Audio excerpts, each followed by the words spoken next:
Kemudian, Wahyu kembali melihat cahaya merah itu. Cahaya merah itu semakin besar, terpancar di balik ranting pohon mangga. Saat tiba di detik itu, mereka berdua dibuat terdiam saat mendengar suara wanita menangis. Suara itu terdengar kecil sekali.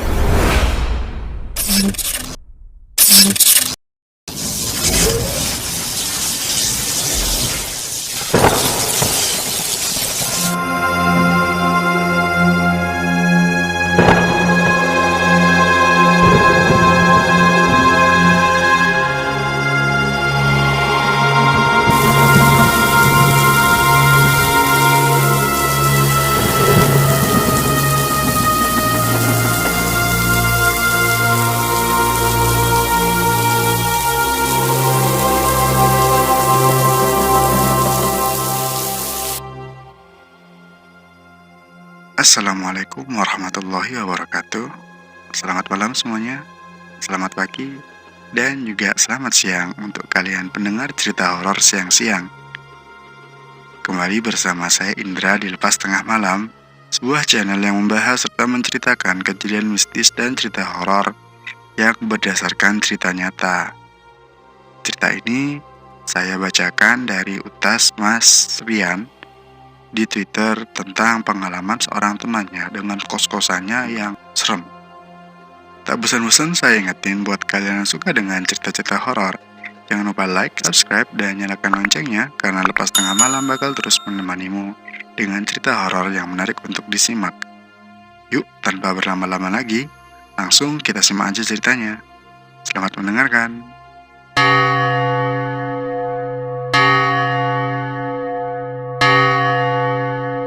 Tempat kos gue bikin merinding. Ini adalah cerita dari seorang teman yang telah bersedia menceritakan pengalaman horornya ke gue. Halo sahabat, kali ini gue balik lagi dengan cerita yang berasal dari narasumber yang telah bersedia untuk bercerita tentang pengalaman horornya. Kalian belum tidur kan? Gue harap sih begitu, soalnya cerita ini akan membuat malam kalian menjadi semakin panjang. Oke, gue akan langsung cerita.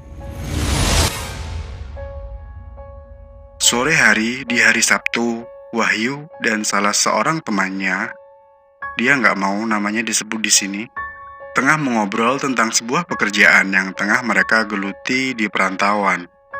Mereka merasakan hal yang begitu merumitkan, dan setelah maghrib tiba, Wahyu pun segera berangkat untuk menemui doi, mengajaknya malam mingguan bersama.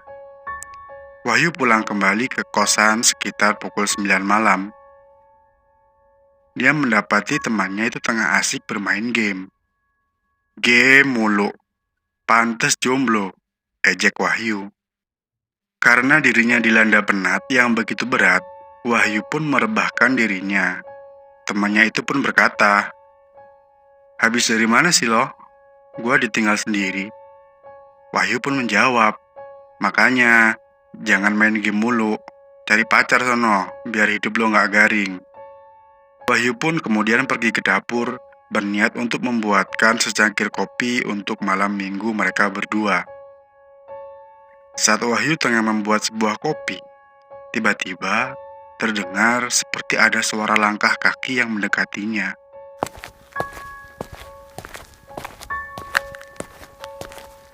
Sontak, Wahyu pun berkata, "Ngapain sih lu nyusul?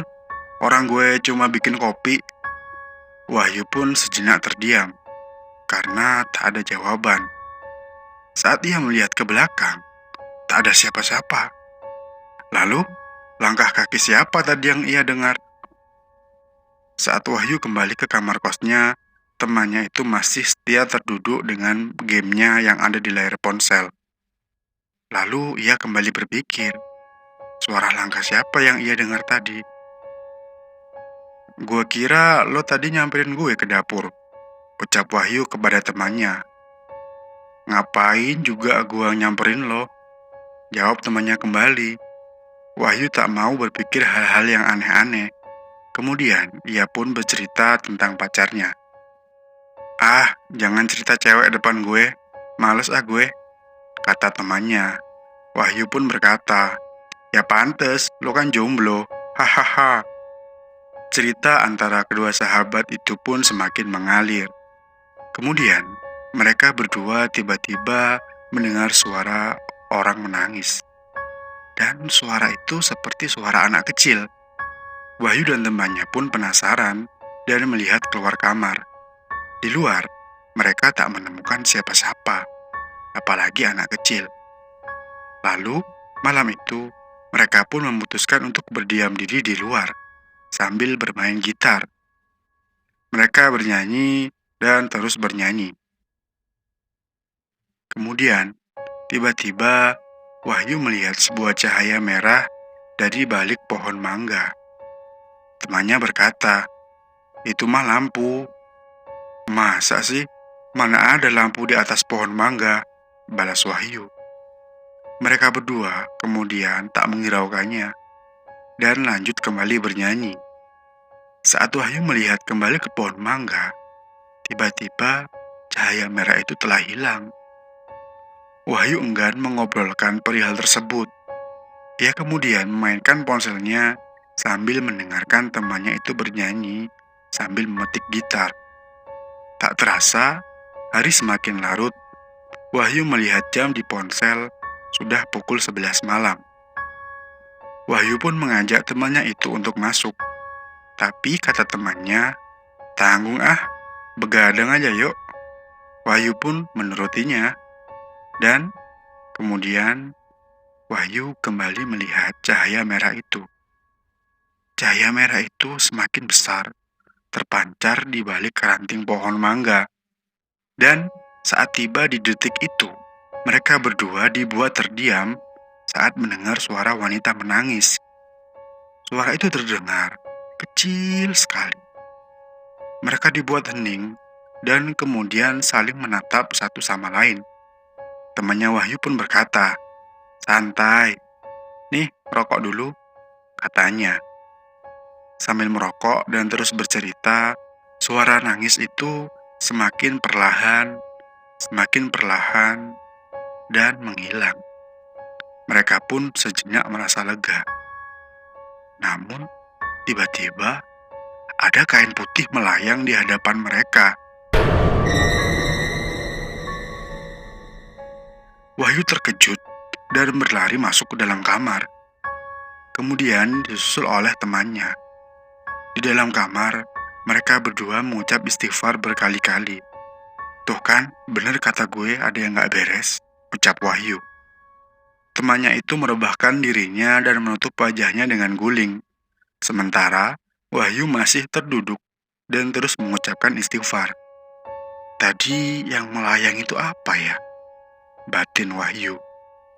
Lalu, tiba-tiba ada suara anak ayam saling bersautan. By the way, gue merinding nih. 2 menit berlalu, suara anak ayam tak lagi terdengar. Wahyu kemudian mencoba merebahkan dirinya. Ia pun menepuk temannya itu. Temannya sontak menjawab, "Diam, gue takut," kata temannya tersebut. Saat Wahyu baru saja merebahkan dirinya, tiba-tiba ada yang mengetuk pintu kamar mereka berkali-kali, kemudian memainkan gagang pintu tersebut.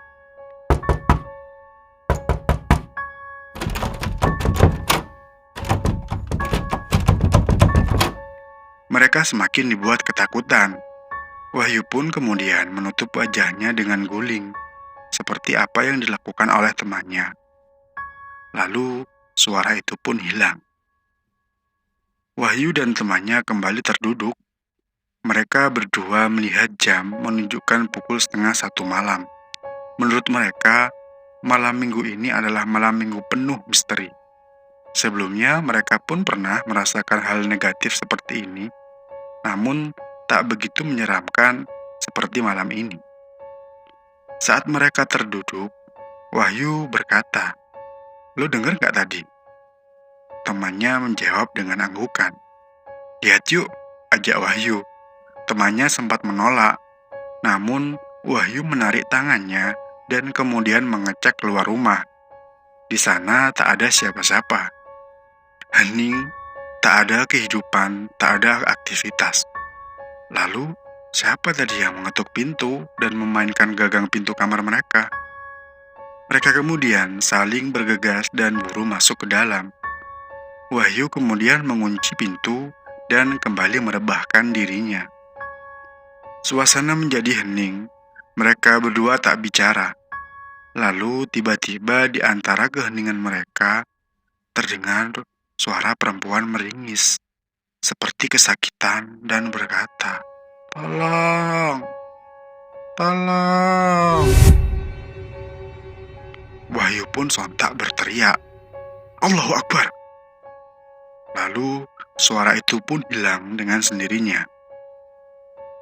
Menurut pengakuan Wahyu ke gue, saat itu dia mencoba untuk tidur. Namun saat ia mencoba untuk memejamkan matanya, ia semakin susah untuk tidur. Malam itu terasa begitu panjang baginya. Wahyu pun sempat mengirimkan status WA yang berbunyi, "Kos gue serem anjir." Waktu terus berjalan. Lalu tiba di pukul 3 pagi, temannya Wahyu mendengar ada yang seperti mengetuk kaca kamar kos mereka. Suara ketukan itu hanya berbunyi 3 kali, dan kemudian hilang dan tak terdengar lagi.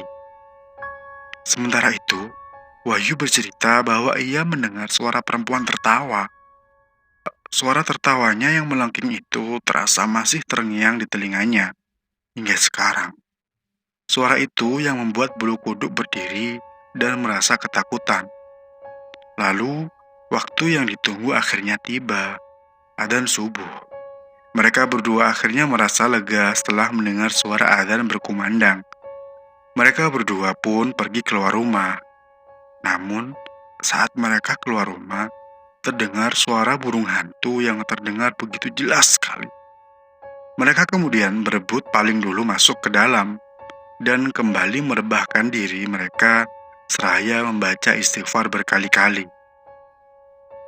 Sungguh, bagi Wahyu, itu adalah malam terpanjangnya. Tanpa terasa, mereka pun tertidur, saking mereka merasa begitu ketakutannya. Saat mereka bangun, waktu sudah menunjukkan pukul 10 pagi. Menurut Wahyu, cerita itu entah terjadi, entah nyata, tapi baginya cerita itu masih terus terngiang di pikirannya sampai sekarang. Selesai. Sekarang, Wahyu sudah pindah dari kosan tersebut karena temannya sudah habis kontrak dan memutuskan untuk pulang kampung. Yaps, ceritanya selesai sampai di sini tanpa ada maksud dari gue untuk menambahkan atau mengurangi isi dari cerita ini. Oke, gue Rian. Selamat malam.